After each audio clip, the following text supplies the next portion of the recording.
Ladies and gentlemen, welcome to Divers Ready. My name's James and welcome to this, your subscriber update for June 2021.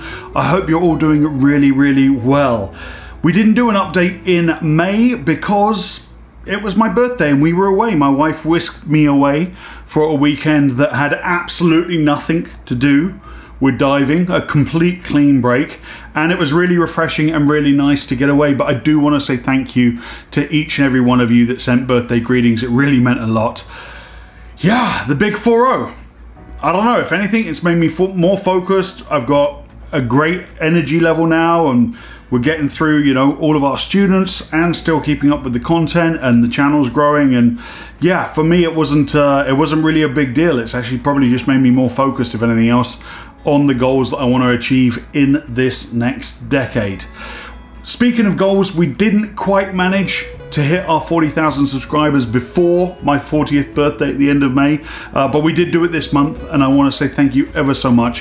40,000 is a ridiculous number. I mean, I just, you know, when we started this channel, we had no idea at all it was going to go as well as it has been going, and it's not down to me, it's down to all of you guys that are watching the videos, supporting the videos, sharing the videos with your friends, and it just means the world to us. And I want to say thank you again. Roll on 50,000. Next stop, that's it. May was also the 1-year anniversary of our dive locker. We've been in this space for a year already. I can hardly believe it. I want to say a great big thank you to all the students who have come and taken classes here on the whiteboard. Yeah, Boyle's Law, Dalton's Law, let's go. All that good stuff. Recently we did make a few small changes. As you can probably see over there, the sort of camera station got a bit of an upgrade with some storage bins and some shelving, just because there's lots of small parts and batteries and chargers and all that kind of stuff. And I'm an organisation freak, you know, all right. Just a dash of OCD, didn't hurt anybody, come on now. And also I made better use of the storage shelves in the equipment room. I sorted out the wings so they're stored vertically now, because I was wasting a hell of a lot of space between shelves. So it's just a little bit more compact and organized back there as well. So just a couple of changes, but other than that, I think the dive locker plan, which we found the other day, just like the hand scribbled pencil drawing of what I thought the dive locker was going to be, actually kind of materialized into what you see today, and it's become a very functional space. And I'm out here, you know, whenever I'm not diving or late nights editing videos, and yeah, it's really yeah, just a nice little workspace for me. I really enjoy it. As for future content, we've got a lot of awesome videos coming up. We're going to be continuing the quick tip series. We've got new sponsors coming to the channel that are going to provide really exciting new content and new series coming up. Can't say too much on it just yet. The ink is barely dry on some of the contracts, but we're going to look at some oceanography. We've got some more equipment reviews to do, all these exciting things. On the July 4th weekend, I will already be on my way to South Africa for the Sardine run. That trip is absolutely hammered down, still going ahead. Super excited for that. But that weekend, the video is already shot, it's already edited, it's already uploaded. We will be releasing the guided DPV tour of the Spiegel Grove. I know you guys have been looking forward to that video. I can't wait for all of you to see it. Right, let's dive in with the Q&A, because there's a lot of questions to get through because I didn't answer any last month. Thank you to everyone who put your questions to me using the hashtag AskDiversReady. Greatly appreciated. It is not a social media thing, it just helps me find the questions. I can just search Ask Divers Ready and all the questions come up. That's why I ask people to put it out there. It's just a term that I can search for easily. Absolutely appreciate that. John Reed asks, James, thanks for the great content. You're welcome for the great content, appreciate you. I was researching the cost of liverboard dive trips and came across one site that advertised for a lot of different areas. What can you tell us about how those work, what to expect, and general tips?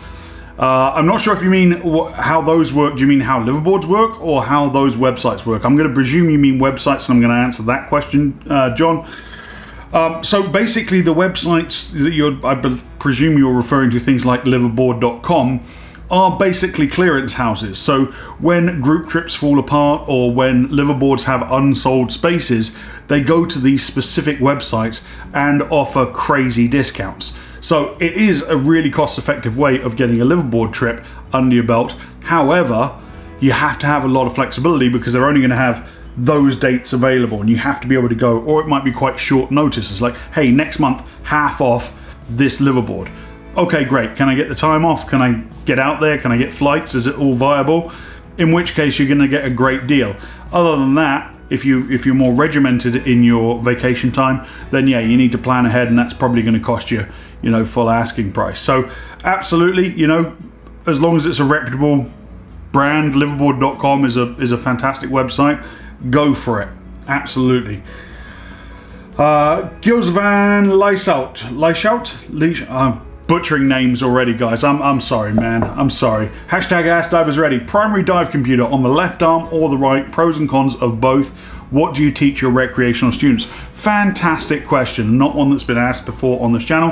Which wrist should you wear your computer on? Well, negating the fact that some people also have console computers, which are normally on the left-hand side, I have two pieces of thought on this topic.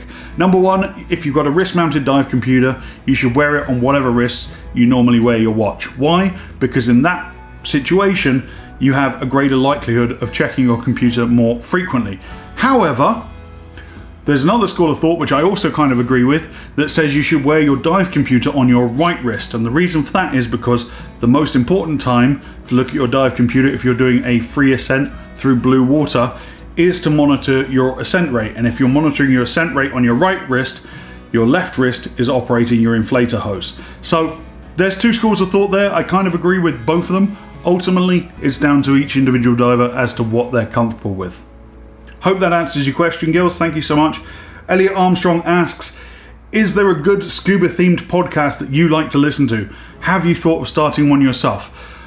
Great question, Elliot. The only podcast I truly listen to is by my good buddy Tec Clark. He has two different podcasts out. He has the League of Extraordinary Divers, and he has the Dive Locker podcast. I know we call this the Dive Locker, but he had the Dive Locker first, which is aimed at dive professionals, and he has a whole wealth of information about the behind the scenes of being a dive instructor. So often on my drives down from here to Key Largo, it's about an hour and a quarter drive, I'll stick on Tec Clark's podcast, and that's where I like to listen to him as I'm driving. So highly recommend that. I'll link to both of Tec's podcasts in the description of this video below. Definitely check them out. Excellent. Next up, we have Del Boy from Luxembourg, whose full name is Ola Del Abidagun. I'm sorry, mate. I really feel bad because I don't want to butcher your name, but I also, I'm just reading it for the first time. I've never heard it pronounced, so I'm guessing, you know. Ask Divers Ready. Hi, James. I've just passed my PADI open water course. Congratulations, buddy. My question for you in your Q&A session is, when would a diver ever need to ditch their gear or their quick release weight belts on their BCD? Sorry if it's a rookie question. Don't be sorry.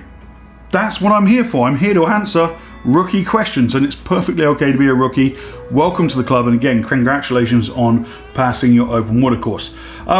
So ditching your gear isn't a very common skill that you would have to do, except in the case of a really extreme entanglement.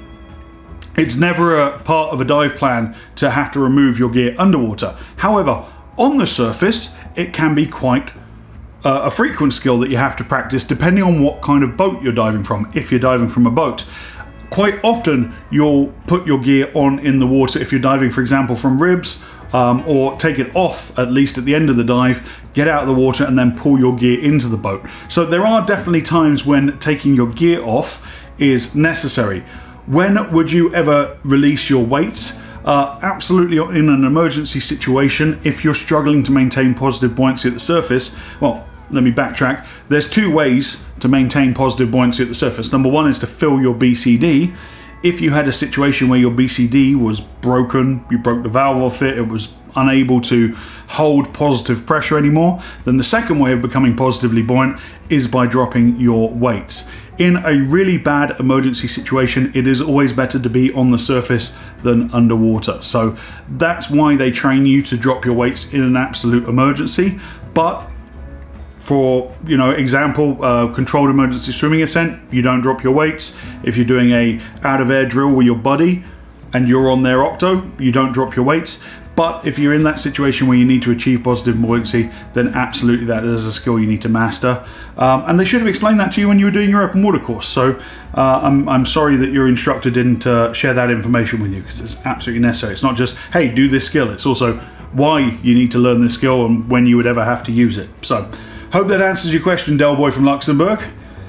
Ketsuno asks, James, what is the maximum depth on air with D.S.D.O? Would you dive before you would look at trimix? I have a pretty linear answer to that. 45 meters, around 150 feet, is about my cutoff for diving nitrox.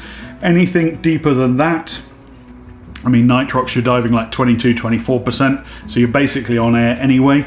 Anything deeper than that, I start to add helium up to obviously a reasonable equivalent narcotic depth. Blake Barnett asks, James, besides the exposed spring, what other mechanical features factor into determining if a regulator is rated for cold tech diving? So that's obviously in relation to us talking about the differences between piston and diaphragm regulators in the recent quick tips videos. Blake, thank you so much for your question. Really the words you're looking for in the marketing collateral of a regulator when you're on the website and they're throwing all this jargon around is environmentally sealed.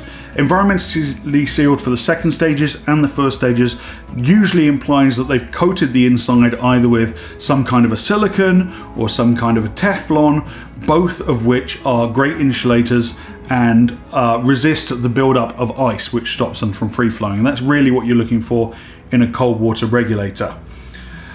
Thanks for your question, Blake. Butchered that name already, and it's an easy one. Parker Schmidt asks, what do you think about CCR? Parker, that could be a whole video just on its own, mate. I am a fan of them. I have dived CCR before. I am certified on a particular model, and it is my goal for 2022 to get back into closed circuit rebreather diving. This year, that's where all my money went. Next year, CCR. So it is something that I'm a fan of. There are a hell of a lot of considerations, more so than I could answer in this possible opportunity right now, this exact moment. I would also say that you have to be the right type of person to be a successful CCR diver. You have to be OCD, you have to be detail orientated, because being blasé, being super casual around a CCR is not going to end with good results. So I am a big fan of them. It's something I've done in my past. I don't do currently, but it is something that I'm looking to get back into. I hope I answered that question for you, Parker. Thanks so much. Next up we have, I can't see the name here, Vinny Scalata. Great videos. What is the correct response when your primary reel jams during deployment? I imagine it's to promptly let go so it doesn't take you up with it. Deploy your secondary and go correct the primary on the surface later, question mark. Thanks. Yes, Vinny, that's exactly right. If your reel jams, do not let it drag you to the surface because you'll end up with decompression sickness.